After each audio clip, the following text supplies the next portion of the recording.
हाँ, तो चलिए अब एक बार फिर से आप सभी का स्वागत है आज के हमारे इस सेशन में। तो आज हम बात करेंगे इस क्वेश्चन आंसर आज हम लेके आए हैं आप लोगों के बीच। तो देख लीजिए एक बार, ये लिखित का है, ठीक है। कहता है अधोलिखित नाम प्रश्न नाम उत्तराणी संस्कृत भाषा या लिखत। कहता है अधोलिखित प्रश्नों का उत्तर जो है वो संस्कृत भाषा में देना है, ठीक है। तो इसका हम हिंदी बता देंगे और इसका आंसर क्या होगा वो भी साथ साथ बताते चले जाएंगे। देखिए पहला क्वेश्चन देख आ रहा है, क्वेश्चन नंबर 1 देख आ रहा है कि ईद की जो काव्य है और इस काव्य का नाम क्या है, कुटनी मत्ता के काव्य। कह रहा कुटनी मत्ता के काव्य कस कवि रचना अस्ति।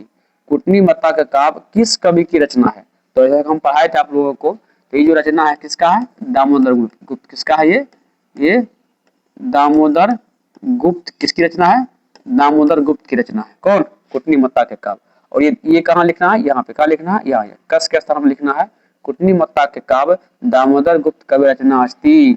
कुटनी मत्ता के काव्य जो है दामोदर गुप्त कवि की रचना है, ठीक है। अगला, नदिया तीरे अवस्थित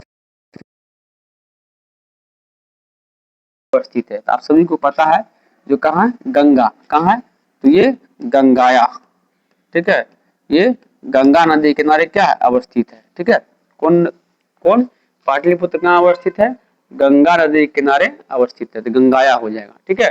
और पटना के उत्तर में कौन सी नदी बहती है, गंगा नदी बहती है। और गंगा नदी पे कौन सा एशिया का सबसे बड़ा पुल का नाम क्या है, गांधी सेतु पुल है, ठीक है। अगला क्वेश्चन देखिए कह रहा है, क्वेश्चन नंबर देखो कह रहा है चंद्रगुप्त मौर्य से काले अस नगर से रक्षा व्यवस्था कीदृशी आसीत।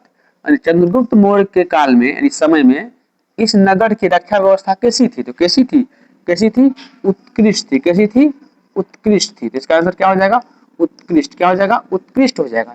यहाँ जो कीदृशी लिखा हुआ है यहाँ पे क्या हो जाएगा, उत्कृष्ट हो जाएगा। तो इसका आंसर क्या हो जाएगा, चंद्रगुप्त मौर्य के काल में इस नगर की रक्षा व्यवस्था क्या थी, उत्कृष्ट थी, ठीक है।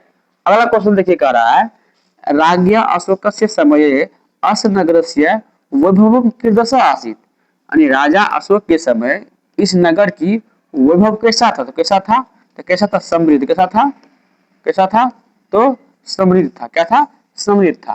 तो यहाँ कीदृशम लिखा हुआ है क्या हो जाएगा, यहाँ क्या समृद्ध हो जाएगा, ठीक है। अगला क्वेश्चन देखिए कह रहा है, कहता है काममीमांसांग नामकम ग्रंथ को अलिखत।